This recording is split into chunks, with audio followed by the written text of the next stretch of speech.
Hello guys, आप सभी का स्वागत है आपके अपने यूट्यूब चैनल लर्न विद एजे पर। दोस्तों, आज की इस वीडियो में हम लोग देखेंगे प्रैक्टिस सेट नंबर 3।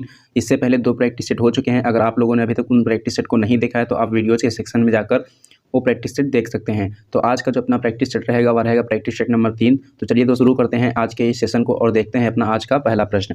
आज का जो पहला प्रश्न है उसमें दिया गया है कि 14,528 को किसी संख्या से विभाजित करने पर सुरेश को 83 भागफल के रूप में और 3 शेषफल के रूप में प्राप्त होते हैं, तो विभाजक कितना होगा। तो इसके लिए हमें एक चीज़ याद रखनी है। क्या याद रखना है? भाज्य बराबर भाजक गुणे भागफल और प्लस शेषफल। ये आपको एक स्ट्रक्चर याद रखना है। क्या होता है? भाज्य बराबर भाजक गुणे भागफल प्लस शेषफल। भाज्य क्या होता है? जिस संख्या में भाग दिया जाता है उसे भाज्य कहते हैं। भाजक क्या होता है? भाग देने के बाद जो हमें संख्या प्राप्त होती है उसको भाजक कहते हैं। और भागफल क्या होता है? जिस संख्या से भाग दिया जाता है उसको हम कहते हैं भागफल। और शेषफल तो आप लोग जानते ही होंगे। इसको सबसे पहले हम एग्जाम्पल के थ्रू समझ लेंगे कि भाज्य क्या होता है, भाजक क्या होता है, भागफल क्या होता है और शेषफल क्या होता है। जैसे हमने यहाँ पर लिखा 13 और 13 को किससे डिवाइड करना है? 2 से। तो हम यहाँ पर 13 में भाग दे रहे हैं तो ये हमारा होता है भाज्य। ये क्या होता है? भाज्य होता है। और 2 से भाग कर रहे हैं तो ये होता है भाजक। क्या होता है? ये होता है हमारा भाजक। और उसके बाद इसमें कितनी बार भाग जाएगा? 6 बार जाएगा। 2 छंग 12 जाएगा और एक शेषफल बच जाएगा। तो ये हमारा हो जाता है भागफल। ये क्या हो जाएगा? ये भागफल हो जाएगा और ये शेषफल हो जाएगा। अगर इसको हम फॉर्मूले के रूप में लिखना चाहें, जैसे हमने आपको ये स्ट्रक्चर बताया है कि भाज्य बराबर क्या होता है? भाजक गुणे भागफल और प्लस शेषफल। तो भाज्य हमने यहाँ क्या माना था? 13 माना था। बराबर भाजक कितना है? भाजक इसमें 2 है। भागफल कितना है? भागफल 6 है। शेषफल कितना है? 1 है। तो 13 बराबर 6 गुणे 2 12 और 1 13। तो इस तरीके से हमारा क्या होता है? भाज्य बराबर भाजक गुणे भागफल प्लस शेषफल होता है। तो इसमें भाज्य क्या है? 14,528 है। 14,528 रख लेना है। भाजक क्या है? भाजक यहाँ पर क्या दिया गया है? विभाजक। भाजक या विभाजक एक ही चीज़ होती है, तो विभाजक हमें नहीं पता है, यही चीज़ हमसे पूछी जा रही है। भागफल कितना आया है? भागफल आया है 83, तो 83 रख लेंगे। और प्लस शेषफल कितना आया है? शेषफल आया है 3, तो 3 रख लेंगे।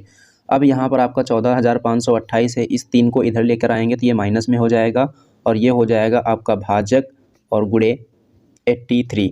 यहाँ पर जब घटाएंगे तो 8 से 3 जाएगा 5 और ये आपका 2 5 4 1। 14,525 बराबर भाजक गुणा 83।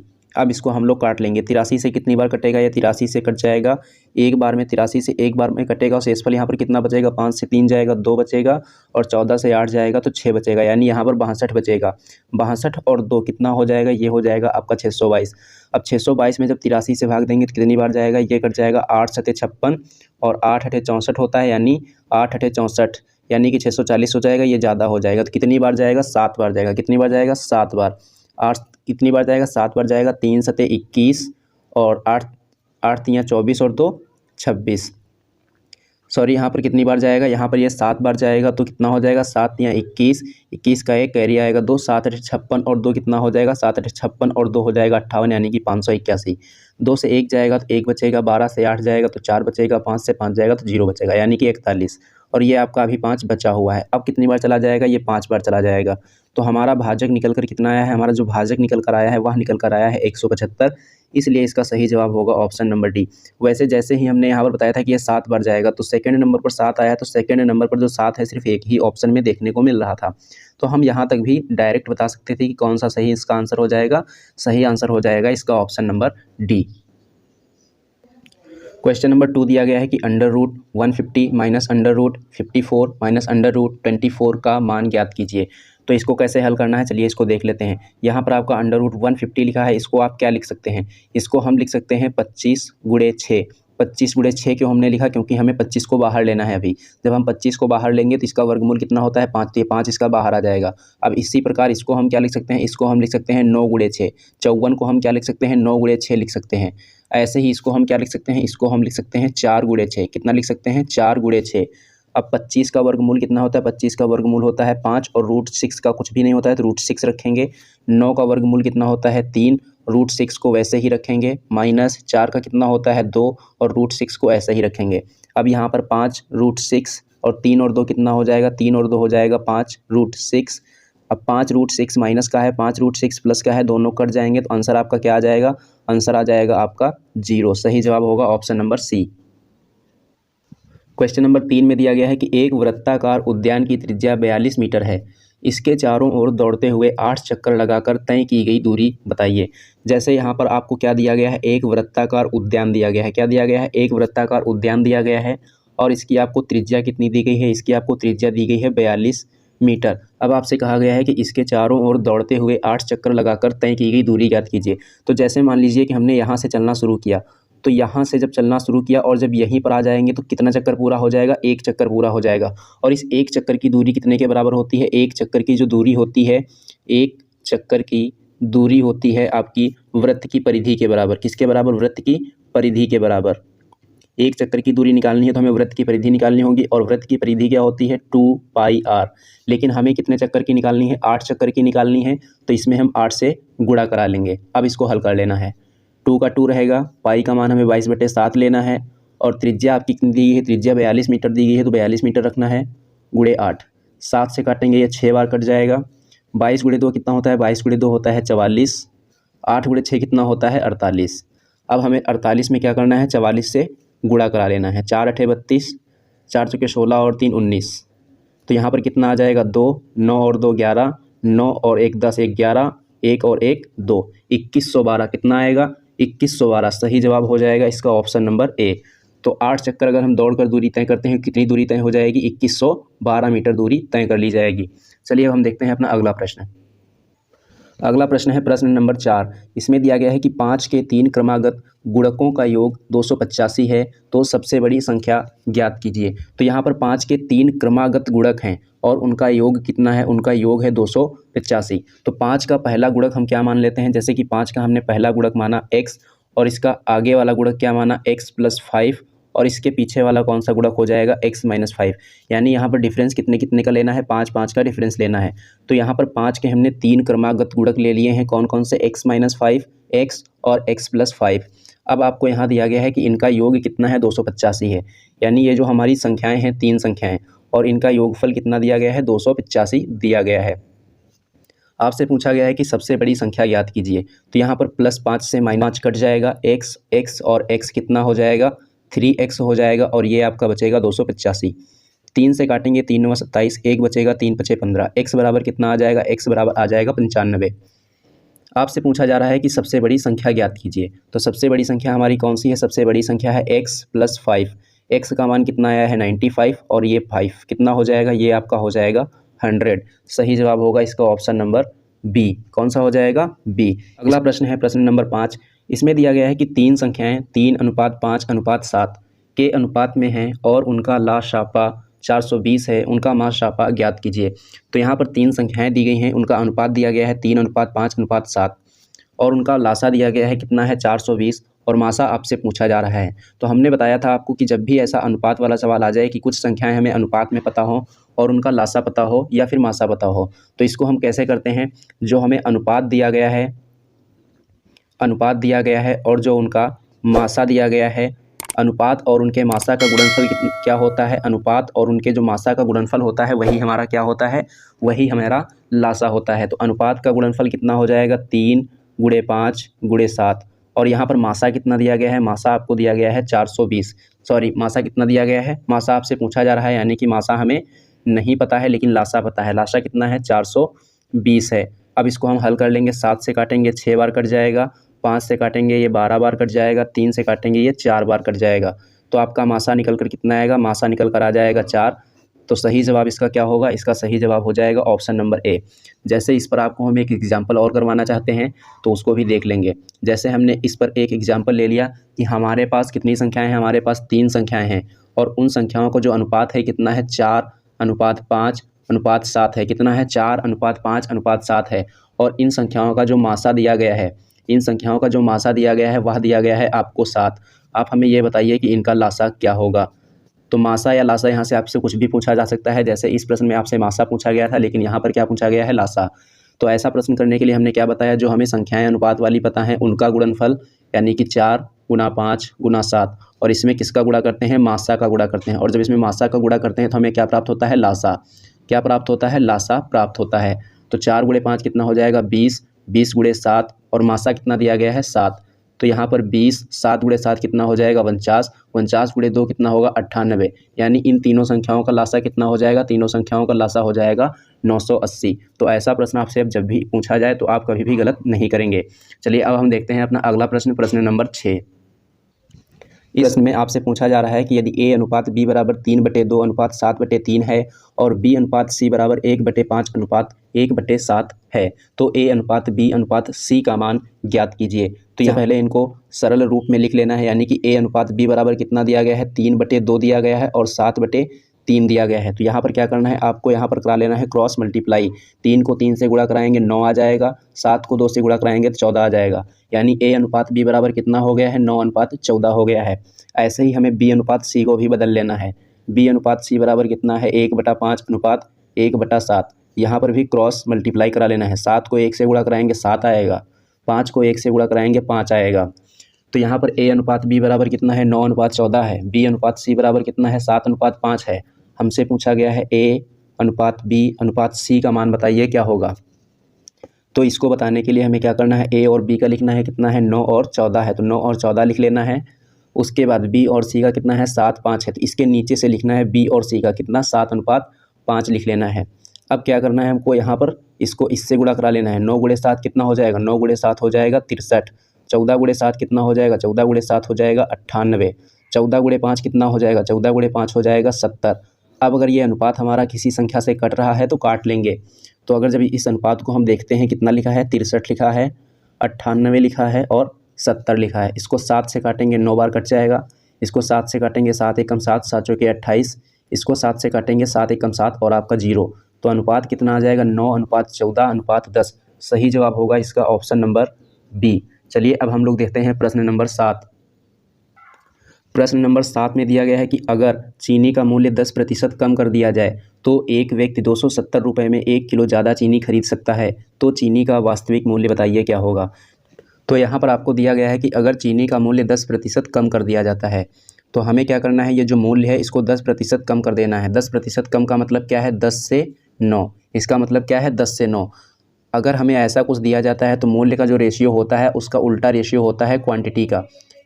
इसका मतलब ये है कि जब कोई चीज़ हमें 10 रुपये में मिल रही थी तो हम कितना लेकर आ रहे थे 9 यूनिट लेकर आ रहे थे, और वही चीज़ जब हमें 9 रुपये में मिलने लगी तो हम कितनी यूनिट लेकर आ रहे हैं 10 यूनिट लेकर आ रहे हैं। अब आगे प्रश्न में आपको दिया गया है कि एक व्यक्ति क्या करता है 270 रुपये में 1 केजी ज़्यादा चीनी खरीद सकता है। कितना केजी ज़्यादा चीनी खरीद सकता है, 1 केजी ज़्यादा चीनी खरीद सकता है। तो चीनी का वास्तविक मूल्य क्या है, चीनी का वास्तविक मूल्य हमको बताना है कि चीनी का वास्तविक मूल्य क्या होगा। तो यहाँ पर देखो 1 केजी ज़्यादा लेकर आ रहा है और हमारे अनुपात के हिसाब से भी कितना ज़्यादा लेकर आ रहा है, 1 ही ज़्यादा लेकर आ रहा है।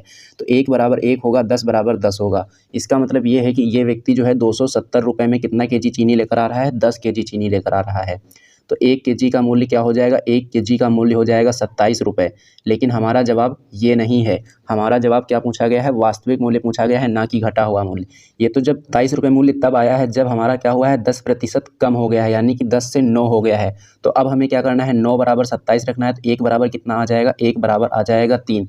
1 बराबर आ जाएगा 3, तो पहले हमारा मूल्य कितना था 10, तो 10 से इसमें गुणा करा देना है। तो 3 गुणे 10 कितना आ जाएगा 30 रुपये पर केजी। तो इसका जो वास्तविक मूल्य था कितना था 30 रुपये पर केजी था। तो सही जवाब हो जाएगा इसका ऑप्शन नंबर बी।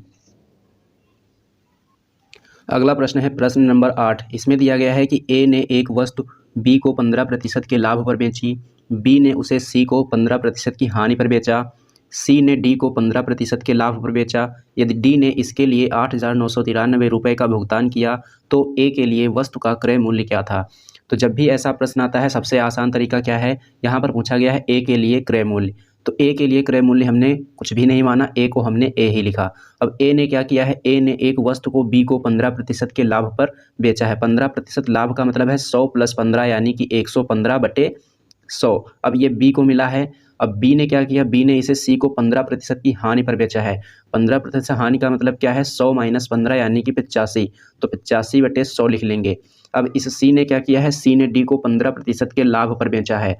15% के लाभ पर बेचा है तो 100 + 15 यानी कि 115/100। और डी ने इसके लिए कितना रुपया दिया है 8,993, बराबर में 8,993 लिख लेना है। तो ऐसा एक स्ट्रक्चर बना लेना है हमको और हमें अपना आंसर मिल जाएगा। तो अब इसको हमें क्या करना है, हल कर लेना है आसानी से बस। जब इसको हम 17 से काटेंगे 17 पचे 85 हो जाएगा, और इसको 17 से काटेंगे 17 पचे 85 हो जाएगा। यहाँ बचेगा 4, कितना बचेगा, 4 बचेगा।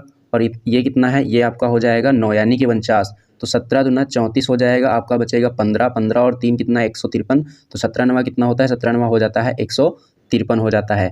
अब इसको हम देखेंगे किससे कट रहा है, 5 से अगर काटेंगे इसको हम 5 से कट जाएगा, ये आपका 20 बार में। कितने बार कट जाएगा, 20 बार में। अब इसको 5 से काटेंगे, 5 दूनी 10, 5 तीन 15, और ये 5 से 4 बार में कटेगा। अब इसको हम काटेंगे 5 दूनी 10, 5 तीन 15, और 5 दूनी 10, यहाँ हो जाएगा आपका 0। कितना हो जाएगा, यहाँ पर आपका हो जाएगा 0। अब इसको देखते हैं, हम काट लेते हैं। 23 से ये 23 बार में कट जाएगा, और ये 23 से 1 बार में कट जाएगा। तो यहाँ पर आपका क्या बचा है, A, और इधर बट्टे में सब कुछ बचा है, उधर भी कुछ नहीं बचा। तो 20 गुणे 4 हो जाएगा 80, 80 गुणे 100 कितना हो जाएगा 8000। तो A बराबर आपका कितना आएगा, A बराबर आ जाएगा आपका 8000। सही जवाब होगा इसका ऑप्शन नंबर डी। इसका एक दूसरा तरीका भी होता है, चलिए हम लोग उसको भी समझ लेते हैं। तो यहाँ पर क्या दिया गया है, सबसे पहले 15% लाभ। तो 15% को हमें क्या करना है, 15% को भिन्न में चेंज कर लेना है। 5 तीन 15 होता है, 5 पिछा हम 100 होता है, यानी 3/20 आ जाएगा, 3/20 आ जाएगा। तो यहाँ पर दिया गया है 15% का लाभ। तो लाभ मतलब 20 लिखना है, 20 से कितना लिखना है 23, यानी इनको जोड़कर। फिर आपको 15% की हानि दी गई है। 15% की हानि मतलब अब की बार 20 लिखना है, और 20 में से 3 घटाना है, यानी कि 17। फिर आगे दिया है 15% का लाभ। तो इसका मतलब भी क्या होगा, इसका मतलब होगा 20 से 23। कितना होगा, 20 से 23 होगा। तो 2 गुणे 2 गुणे 4, 2 गुणे 2 4, 4 गुणे 2 कितना हो जाएगा 8000 हो जाएगा। और 23 गुणे 23 कितना होता है 529 होता है, और 529 में 17 से जब गुणा कराएंगे तो कितना आ जाएगा, 17 नवा 153, कैरी आएगा 15। 17 दूना 34 और 15 कितना हो जाएगा 49, 49 का 9, 17 पचे 85 और 4 कितना हो जाएगा 89। तो 8993 और ये 8000। तो यहाँ पर भी आपको कितना दिया गया था, यहाँ पर भी आपको 8993 ही दिया गया है, और यहाँ पर आपको 8000 दिया गया है। तो 8993 बराबर, अगर 8993 है तो 8000 बराबर कितना होगा, 8000 बराबर 8000 होगा, क्योंकि ये अनुपात में आते हैं। तो इससे भी आप कर सकते हैं, इससे भी आपका सही जवाब क्या होगा, इससे भी आपका सही जवाब होगा 8000। तो अब चलिए देखते हैं प्रश्न नंबर 9। इस प्रश्न में आपको दिया गया है कि 90 वस्तुओं का कुल मूल्य 5400 रुपये है। यदि इस प्रकार के 70 वस्तुओं को कुल 5040 रुपये में बेचा गया है तो इस स्थिति में क्या हुआ है। तो यहाँ पर 90 वस्तुओं का कुल मूल्य कितना दिया गया है, 5400 रुपये दिया गया है। तो हमें पता कर लेना है एक वस्तु का CP, एक वस्तु का क्रय मूल्य पता कर लेना है। एक वस्तु का क्रय मूल्य कैसे पता करेंगे, 5400 में से 90 से भाग दे देंगे, कितना आ जाएगा 9 छक्का 54 यानी कि 60। तो एक वस्तु का CP कितना आया है 60। ऐसे ही हमें पता कर लेना है एक वस्तु का SP यानी कि एक वस्तु का विक्रय मूल्य पता कर लेना है। 70 वस्तुओं का विक्रय मूल्य कितना है 5040। तो एक वस्तु का विक्रय मूल्य कितना हो जाएगा 5040/70। 0 से 0 कट जाएगा, 7 सत्ते 49, 1 बच जाएगा, 7 दूना 14। तो आपसे पूछा गया है कि तो इस स्थिति में क्या हुआ है, हानि हुई है या लाभ हुआ है। तो आपने खरीदा कितने का 60 में, बेचा कितने का 72 में। तो आपको कितने का लाभ हुआ, 12 का लाभ हुआ। लाभ प्रतिशत निकालने के लिए क्या करते हैं, बटे में हमेशा क्रय मूल्य रखा जाता है। क्रय मूल्य कितना है 60 है, तो 60 रख लेंगे, और प्रतिशत निकालने के लिए 100 से गुणा करा देंगे। 12 पंजे 60 कट जाएगा, 5 से ये 5 दूनी 10, और आपका बच जाएगा 0। इसका मतलब है कि आपको हुआ है 20% का लाभ। क्या हुआ है, 20% का लाभ हुआ है। तो सही जवाब हो जाएगा इसका ऑप्शन नंबर डी। अगला प्रश्न है प्रश्न नंबर 10। इसमें दिया गया है कि एक दुकानदार खरीदते समय 20% का धोखा देता है और बेचते समय भी 20% का धोखा देता है, तो लाभ ज्ञात कीजिए। तो हमें क्या करना है, लाभ ज्ञात करना है, लाभ प्रतिशत ज्ञात करना है कि लाभ प्रतिशत क्या होगा। तो यहाँ पर क्या किया है, दुकानदार ने खरीदते समय 20% का धोखा देता है। तो खरीदते समय जब धोखा देता है तो क्या लिखना है, देखो ये खरीदते समय इसने क्या किया है, धोखा किया है। खरीदते समय कितने प्रतिशत का धोखा किया है, 20% का धोखा किया है। यानी 20% को जब हम भिन्न में चेंज करते हैं तो कितना आता है 1/5। यानी इसे लाना कितना चाहिए था, लाना था 5, लेकिन लेकर कितना आया, लेकर आया 6। तभी तो 20% का धोखा हुआ। इसने दुकानदार से खरीदते समय क्या कर दिया, 20% धोखा कर दिया। और फिर जब ये खुद खरीद कर लाया और ये किसी दूसरे को जब बेच रहा है तब भी क्या कर रहा है, 20% का धोखा दे रहा है। तो ऐसी स्थिति में क्या होता है, ऐसी स्थिति में इसको घटाया जाता है। 5 में से 1 घटाएंगे 4, और ये आपका 5। तो ऐसी स्थिति में आपको 4 से 5 लिखना पड़ता है। तो दोनों कंडीशन आपको याद रखनी है। खरीदते समय अगर धोखा कर रहा है तो बढ़ा कर लिखना है, और बेचते समय अगर धोखा कर रहा है तब क्या करना है, घटा कर लिखना है। तो 4 से 5 लिखना है। अब क्या करना है, यहाँ पर इसको गुणा करा लेंगे, 5 गुणे 4 आ जाएगा 20। इसको इससे गुणा कराएंगे, 6 गुणे 5 आ जाएगा 30। तो 20 का खरीदा और 30 का बेचा, तो लाभ कितने का हुआ? लाभ हुआ 10 का। लाभ प्रतिशत निकालने के लिए क्या करते हैं? बटे में हमेशा 20 मतलब क्रय मूल्य रखते हैं, और क्रय मूल्य इसका कितना है? 20, और प्रतिशत निकालने के लिए 100 से गुणा कराते हैं। 20 एकम 20, 20 पंजे 100, 10 गुना 5 कितना होगा? 10 गुना 5 होगा 50%। सही जवाब होगा आपका ऑप्शन नंबर ए। अगला प्रश्न है प्रश्न नंबर 11। इसमें दिया गया है कि एक निश्चित राशि 9 वर्षों में 4 गुना हो जाती है। यदि वार्षिक रूप से चक्रवृद्धि ब्याज लगाया जाता है तो यह मूलधन राशि की 1024 गुना कब हो जाती है? तो जब भी आपको ऐसा प्रश्न दिया जाए कि एक निश्चित राशि कितने वर्षों में 9 वर्षों में कितना गुना हो जाती है? 4 गुना हो जाती है। यदि वार्षिक रूप से चक्रवृद्धि ब्याज, यहाँ पर आपको रेट देखनी है कि कौन सी लग रही है, चक्रवृद्धि वाला लग रहा है या साधारण ब्याज वाला। यहाँ पर लग रहा है चक्रवृद्धि ब्याज वाला। तो पूछा गया है कि यह मूलधन राशि का 1024 गुना कितने समय में हो जाएगा? तो इस 1024 को क्या करना है? 4 से हमेशा काटते चले जाना है, 4 के फैक्टर में चेंज कर लेना है। 4 के फैक्टर में ही क्यों चेंज करना है? क्योंकि यहाँ पर पहले से आपको 4 गुना दिया गया है, इसी के बेस पर हम इसका फैक्टर करते हैं।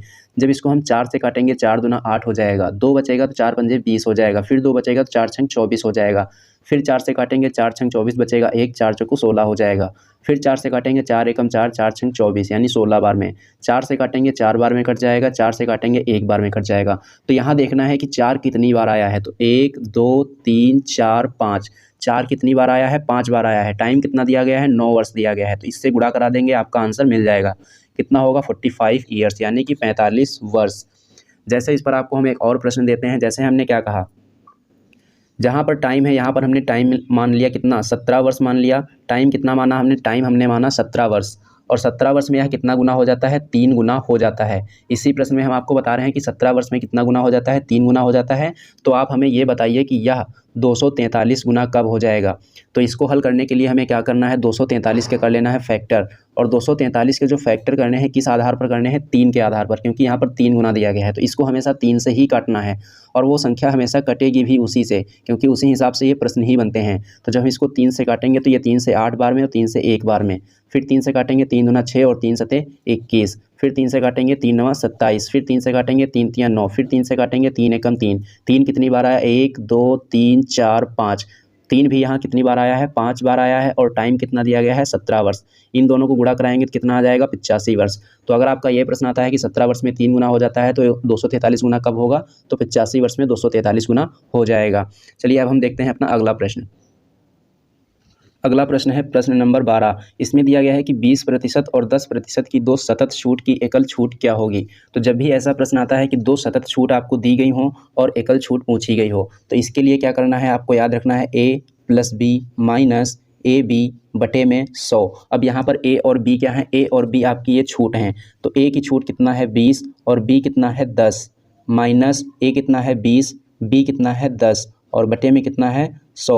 0 से 0 काटेंगे, 0 से 0 काटेंगे, 20 और 10 कितना हो जाएगा? 30, और 2 गुना 1 कितना होगा? 2, 30 में से 2 घटाएंगे कितना आ जाएगा? 28। तो आपका सही जवाब क्या हो जाएगा? 28%। सही आंसर होगा इसका ऑप्शन नंबर ए। जैसे आपको हम इस पर एक दूसरा प्रश्न और देते हैं। जैसे हमने कहा 20 की जगह हमने क्या कर दिया? 40% की छूट कर दी, और फिर 10% की छूट है, इसको हमने क्या कर दिया? 50% की छूट कर दी। यानी पहले आपको 40% की छूट मिली और फिर से आपको 50% की छूट मिली, तो यह एकल छूट किसके बराबर होगी? तो इसकी एकल छूट क्या होगी? तो क्या करना है? 40 और 50 को पहले जोड़ लेना है, और इसमें से कितना घटाना है? 40 गुणे 50 बटे में 100। ऐसे इस तरीके से लिख लेना है। 0 से 0 कटेगा, 0 से 0 कटेगा, 40 और 50 कितना हो जाएगा? 90 हो जाएगा, माइनस 4 पंजे 20, तो 90 माइनस 20 कितना हो जाएगा? 70%। तो ऐसा प्रश्न आएगा तो 40% की छूट पहले, 50% की छूट पहले। जब ये 2 क्रमागत आपको छूट मिलेंगी तो यह एकल छूट किसके बराबर होगी? 70% के बराबर हो जाएगी। तो ऐसा नहीं करना है कि 40 और 50 को दोनों को जोड़ लेना है और अब आप कहते हैं कि 90% छूट होगी, ये आपका आंसर गलत होगा। जैसे यहाँ 20 और 10 30, 20 और 10 30 देखकर 30 नहीं लगा देना है, ये आपका सही जवाब नहीं है। सही जवाब आपका ये है, कितना? 28%। तो आपको सॉल्व करना है पूरा भी, तो आपको पूरा सवाल सॉल्व करना है, तभी आपको आंसर बताना है। चलिए अब हम देखते हैं प्रश्न नंबर 13।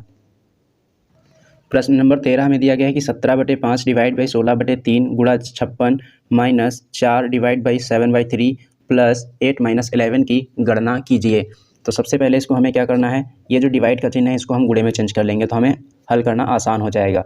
17/5, अब जब हम इसको भाग के चिन्ह को जब हम गुणे में चेंज करेंगे तो आगे वाली संख्या क्या होती है, पलट जाती है। 16/3 है तो इसको हम 3/16 कर देंगे। और ये आपका फिर दिया गया है 56 - 4। इस डिवाइड वाले चिन्ह को हमें मल्टीप्लाई में चेंज कर लेना है। तो ये 7/3 लिखा है तो ये कितना हो जाएगा, 3/7 हो जाएगा। प्लस अब ये कितना लिखा है, 8 - 11 लिखा है। अब हमें हल कर लेना है। तो इसको हल करेंगे कितनी बार कट जाएगा, 4 से 4 बार में, 4 से 14 बार में कट जाएगा। तो इसको 17 × 3 कितना होगा, 51। और ये भी आपका गुणे में है, गुणे में कितना है, 14 बटे कितना हो जाएगा, 5 × 4 यानी कि 20 माइनस 4 × 3 कितना हो जाएगा, 12/7। और 8 - 11 तो कितना आएगा, -3 आएगा। अगर इसको और हल करें कितना हो जाएगा, 2 धामा 20 और 2 सते 14। आगे हल करेंगे तो 7 एकम 7 आएगा और 7 बचे 35 यानी कि 357। 357/10 माइनस 12/7 और -3। अब यहाँ पर आपको क्या करना है, हर में लिखी हुई संख्याओं का लासा ले लेना है। लासा कितना आएगा, जब यहाँ पर कुछ नहीं है तो यहाँ पर 1 होगा, इनका लासा लेना है। लासा इनका कितना आएगा, 10 × 7 यानी कि 70। यहाँ पर 70 तो है नहीं, यहाँ पर है 10। 10 को 70 बनाने के लिए किससे गुणा करना पड़ेगा, 7 से। तो 7 से इसमें गुणा कराएंगे, 7 सते 49, कैरी आएगा 4, 7 बचे 35 और 4 42, कैरी आएगा 3, 7 यहाँ 21 और 3 24 यानी 2499। यहाँ पर आपको दिया गया है 7, लेकिन लासा कितना है, 70। तो 70 बनाने के लिए इसको क्या करना पड़ेगा, 10 से गुणा करना पड़ेगा। 10 × 12 कितना हो जाएगा, 120 हो जाएगा। यहाँ पर 1 ही है, 1 को 70 बनाने के लिए क्या करना पड़ेगा, 70 से गुणा करना पड़ेगा। तो 70 कितना हो जाएगा, 210 हो जाएगा। अब इसको अगर और आगे हल करेंगे तो कितना आएगा, 2499। 2499 माइनस इसको जोड़ेंगे कितना आएगा, 0, 2 और 1 3, 1 और 2 3, 330/70। 9 में से 0 जाएगा, 9 बचेगा। 9 में से 3 जाएगा, 6 बचेगा।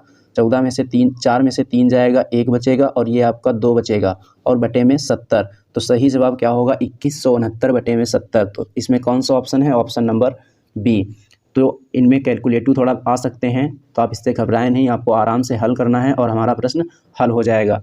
लेकिन हड़बड़ाहट में बिल्कुल भी नहीं करना है, क्योंकि हड़बड़ाहट में ये प्रश्न गलत भी हो सकते हैं। तो हमें बिल्कुल आराम से करना है और एक एक स्टेप हल करते जाना है। आपका आंसर जो आएगा एकदम सही आएगा। तो इसका सही जवाब आपका क्या आ गया है, 2169/70।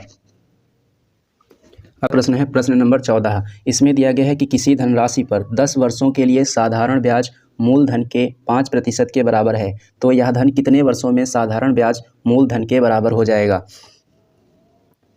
तो यहाँ पर आपको दिया गया है किसी धनराशि पर 10 वर्षों के लिए जो साधारण ब्याज है वह मूलधन के 5% के बराबर है। तो हमारा साधारण ब्याज का फॉर्मूला क्या होता है, साधारण ब्याज का जो फॉर्मूला होता है वह होता है मूलधन गुणे दर गुणे समय और बटे में 100। तो यहाँ पर साधारण ब्याज कितना दिया गया है, साधारण ब्याज दिया गया है मूलधन का 5%। साधारण ब्याज कितना है, मूलधन का 5%। तो साधारण ब्याज हमने लिख लिया मूलधन का 5% और मूलधन ये हो जाएगा P। और रेट कितनी दी गई है, रेट भी नहीं दी गई है तो रेट को R ही लिखना है। टाइम दिया गया है 10 वर्ष और बटे में 100। 100 से 100 कट जाएगा, P से P कट जाएगा, 5 एकम 5, 5 दूना 10। तो R बराबर कितना आ जाएगा, R बराबर आ जाएगा 1/2%। रेट आपकी कितनी आई है, रेट आपकी आई है 2%। अब आगे आपसे पूछा गया है कि कितने वर्षों में साधारण ब्याज मूलधन के बराबर हो जाएगा। तो साधारण ब्याज बराबर क्या होता है, मूलधन गुणे दर गुणे समय बटे 100। कहा गया है साधारण ब्याज मूलधन के बराबर हो जाएगा। तो साधारण ब्याज मूलधन के बराबर यानी कि P, और P का मान P, R का मान कितना आया है 1/2 और बटे में कितना है 100। T का मान कितना दिया गया है, कितने वर्षों में, यही आपसे पूछा गया है। तो P से P कट जाएगा, T बराबर कितना आ जाएगा, T बराबर आ जाएगा 2 × 100 यानी कि 200। तो T बराबर होगा 200 वर्ष। सही जवाब हो जाएगा ऑप्शन नंबर C। अगला प्रश्न है प्रश्न नंबर 15। इसमें दिया गया है कि किस राशि पर 1 वर्ष के लिए 12% प्रतिवर्ष की दर से छमाही संयोजित होने वाले चक्रवृद्धि ब्याज 1545 रुपये हो जाएगा। बताया गया है कि किस राशि पर, मतलब आपसे मूलधन पूछा जा रहा है और 1 वर्ष के लिए 12% प्रतिवर्ष की दर से छमाही संयोजित होने वाले चक्रवृद्धि ब्याज 1545 रुपये हो जाएगा। तो यहाँ पर आपको छमाही संयोजित कहा जा रहा है तो रेट को हमें चेंज करना है छमाही में। रेट को छमाही में जब चेंज करना होता है तो रेट में हम 2 से भाग दे देते हैं। जब 2 से भाग देंगे तो रेट कितना आ जाएगा, रेट आ जाएगा आपका 6%। टाइम कितना दिया गया है, टाइम दिया गया है आपको यहाँ पर 1 वर्ष। जब टाइम 1 वर्ष दिया गया है वार्षिक रूप से तो ये छमाही रूप से कितना हो जाएगा, 1 वर्ष में होती हैं 2 छमाही। 1 वर्ष में कितनी छमाही होती हैं, 1 वर्ष बराबर 2 छमाही होता है। 2 छमाही होता है तो रेट को हमें अब भिन्न में चेंज कर लेना है। रेट को जब हम भिन्न में चेंज करेंगे 6% को तो कितना आएगा, 2 तियां 6 और 2 पंची 10 और 0 3/50। तो अब क्या करना है, क्योंकि 2 छमाही है तो हमें 2 बार लिखना है, 50 से 53 और 50 से 53, ऐसा हमें लिख लेना है। 50 को 50 से गुना कराएंगे कितना आ जाएगा, 2500। और ये 53 का स्क्वायर कितना होता है, 53 का स्क्वायर कितना होता है, इसको हम निकाल लेंगे। 53 का स्क्वायर 5 पचे 25, 3 तियां 9, 5 तियां 15 दूना 30, 9 0 5 3 8 और 2 1 3, ये कितना होता है, 3809 होता है। कितना होता है, 3800, सॉरी यहाँ पर कितना होता है, 2809। कितना होता है, 2809 होता है इसका। तो यहाँ पर जो अंतर होता है वह हमारा होता है चक्रवृद्धि ब्याज, यानी चक्रवृद्धि ब्याज हमारा कितना हो जाएगा, कंपाउंड इंटरेस्ट कितना हो जाएगा, 25 3 28 यानी 309। और 309 बराबर कितना दिया गया है, 1545 दिया गया है। तो 309 बराबर 1545, तो 1 बराबर कितना हो जाएगा, 1 बराबर हो जाएगा 5, क्योंकि 3 पचे 15 और 9 पचे 45, तो 5 1 बराबर कितना हो जाएगा, 5 हो जाएगा। पूछा गया है किस राशि पर, तो ये हमारा होता है मूलधन। तो 2500 हमारा कितना है, मूलधन है। तो 1 अनुपात बराबर 5 है, तो 2500 अनुपात बराबर कितना हो जाएगा, 2500 गुना 5 यानी कि 25 पंजे 125, कितना आएगा, 12,500 आएगा। सही जवाब होगा ऑप्शन नंबर डी।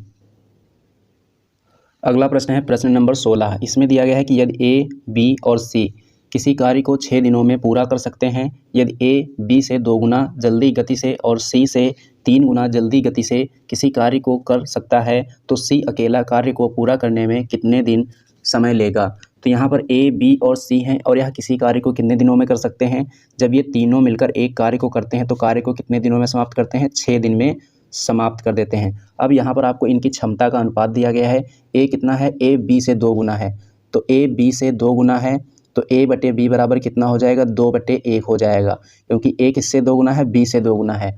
और यही क्या कहा गया है आगे की, और सी से 3 गुना है, यानी कि ए सी से कितना है, 3 गुना है, तो ये हो जाएगा 3/1। अब हमें इन तीनों का रेशियो पता करना है, ए बी और सी का। तो यहाँ ए और बी का कितना है, 2 और 1। ए और सी का कितना है, ए और सी का है 3 और 1। ए और सी का कितना है, 3 और 1 है। ए और सी कितना है, 3 और 1 है, तो ये हो जाएगा 1। अब यहाँ पर आपको ए कितना है, 2 दिया गया है। यहाँ पर ए कितना दिया गया है, यहाँ पर ए आपको दिया गया है 3। कितना दिया गया है, ए दिया गया है आपको 3। तो इसको 6 बनाने के लिए क्या करना है, इसमें 3 से गुणा करा देना है। किससे गुणा करा देना है, 3 से। और इसमें किससे गुणा करा देना है, 6 बनाने के लिए 2 से, तो इसको भी 2 से करा देंगे। तो ए बी और सी का अनुपात कितना हो जाएगा, 3 दूनी 6 हो जाएगा, 3 एकम 3 हो जाएगा, 2 एकम 2 हो जाएगा। तो इनका अनुपात कितना आ जाएगा, 6:3:2 हो जाएगा। 6 3 9 9 और 2 11। तो कुल कार्य हमें निकालना है। सबसे पहले कुल कार्य कैसे निकालते हैं, कार्य क्षमता गुणे दिनों की संख्या। तो कार्य क्षमता कितनी है, 6 3 9 और 2 11, और इन तीनों के द्वारा समय कितना लिया जा रहा है, 6 दिन। तो कुल कार्य कितना हो जाएगा, कुल कार्य हो जाएगा 66। पूछा गया है कि सी अकेला उसी कार्य को करने में कितने दिन समय लेगा। तो सी की कार्य क्षमता कितनी है, सी की कार्य क्षमता है 2, इसमें हम 2 से भाग देंगे तो कितना आ जाएगा, 33 दिन। कितना आ जाएगा, 33 दिन। सही जवाब क्या होगा, ऑप्शन नंबर बी। अगला प्रश्न है प्रश्न नंबर 17। घनाभाकार बॉक्स की लंबाई, चौड़ाई और ऊंचाई क्रमशः 42 सेंटीमीटर, 36 सेंटीमीटर और 24 सेंटीमीटर हैं। तो घनाभाकार बॉक्स को भरने के लिए 3 सेंटीमीटर भुजा के कितने घन की आवश्यकता होगी। तो ऐसा प्रश्न जब भी आए तो हमें क्या करना है, जो घनाभ की लंबाई, चौड़ाई और ऊंचाई दी गई हैं उनको क्या करना है, सबको गुणे में लिख लेना है। गुणे में क्यों लिखना है, क्योंकि ये घनाभ का आयतन है। घनाभ का आयतन बराबर क्या करेंगे, घन का आयतन। घन का आयतन क्या होता है, भुजा का क्यूब, यानी 3 का क्यूब। 3 का क्यूब करेंगे तो कितनी बार लिखेंगे, 3 बार लिखेंगे। 3 गुणे 3 गुणे 3, और ऐसे कितने घन, n घन, क्योंकि कितने घन पूछा गया यानी n घन। तो इसको 3 से काटेंगे 8 बार, इसको 3 से काटेंगे 12 बार, इसको 3 से काटेंगे कितनी बार, 14 बार। तो 14 8 कितना होता है, 112। 112 गुणे करेंगे 12, 12 गुणे 2 कितना होता है, 24। 12 एकम 12 और 2 14, 12 एकम 12 और 1 13। तो कितने, n बराबर कितना आ गया, n बराबर आ गया 1344। तो हमें कितने घनों की आवश्यकता होगी, हमें 1344 घनों की आवश्यकता होगी। सही जवाब होगा इसका option number D. Next question है कि एक परिवार के 10 सदस्यों की औसत आयु 29 वर्ष है। यदि सबसे छोटे सदस्य जुड़वां हैं तथा दोनों कितने वर्ष के हैं, 5-5 वर्ष के हैं, तो जुड़वां बच्चों के जन्म के समय परिवार के सदस्यों की औसत आयु कितनी थी। तो पहले सदस्य कितने थे, यहाँ पर 10 सदस्य थे। 10 सदस्य थे तो इनकी आयु का योगफल कितना हो जाएगा, 10 गुना 29।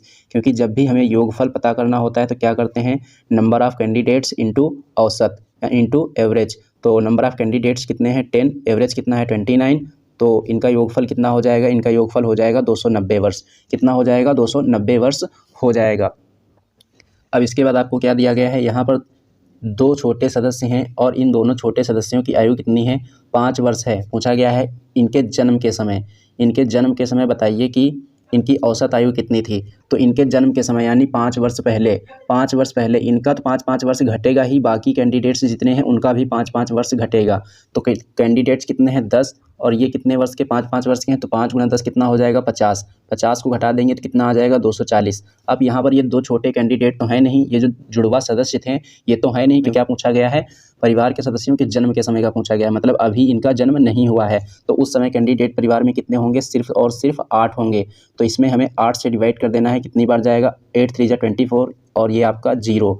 तो सही जवाब हो जाएगा इसका ऑप्शन नंबर बी। कितनी वर्ष होगी, 30 वर्ष। तो दोस्तों ये था आज का आपका सेशन। यह सेशन आपको कैसा लगा है, अगर ये सेशन आपको पसंद आया हो तो इसे लाइक ज़रूर करना और इसे अपने दोस्तों में भी ज़्यादा से ज़्यादा शेयर करना। और हाँ दोस्तों, अगर आप लोगों ने अभी तक हमारे चैनल को सब्सक्राइब नहीं किया है तो चैनल को सब्सक्राइब कर लीजिए, क्योंकि इस चैनल पर आपको रोज़ एक प्रैक्टिस सेट करवाया जाता है, जो कि सभी जो क्वेश्चंस होते हैं सिलेक्टेड और इंपॉर्टेंट होते हैं। तो ये प्रैक्टिस सेट आपके लिए बहुत इंपॉर्टेंट होगा, तो इसलिए आप इस चैनल को सब्सक्राइब कर लीजिए और इसे अपने दोस्तों से भी सब्सक्राइब करवा लीजिए। तो दोस्तों मिलते हैं अब एक नेक्स्ट वीडियो में।